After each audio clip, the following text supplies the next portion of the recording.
ഇന്ന് 2 പുസ്തകങ്ങളാണ് പരിചയപ്പെടുത്തുന്നത്. ആദ്യത്തേത് പ്രാണൻ വായുവിൽ അലിയുമ്പോൾ, പോൾ കലാനിധി എഴുതിയ വെൻ ബ്രീത്ത് ബിക്കംസ് എയർ എന്ന പുസ്തകവും സതീഷ് കെ സതീഷ് എഴുതിയ ചെറിയ ചെറിയ മഴസ്പർശങ്ങൾ എന്ന പുസ്തകവുമാണ് ഇന്ന് പരിചയപ്പെടുന്നത്.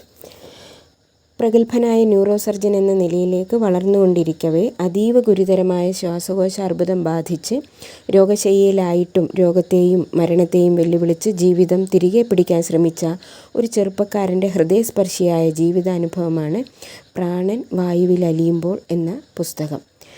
DC ബുക്സ് പ്രസിദ്ധീകരിച്ച ഈ പുസ്തകത്തിൻ്റെ വില 299 രൂപയാണ്. വിവർത്തനം രാധാകൃഷ്ണൻ തൊടുപുഴ. 40 വർഷമായി നാടകരംഗത്ത് സജീവമായിരുന്ന സതീഷ് കെ സതീഷ് എഴുതിയ ചെറിയ ചെറിയ മഴസ്പർശങ്ങൾ എന്ന നോവൽ ചെറിയ ചെറിയ അക്ഷരസ്പർശങ്ങളിൽ ഉയരങ്ങളിൽ പറക്കുന്ന തീരെ ചെറിയ മനുഷ്യരുടെ കഥ പറയുന്നു.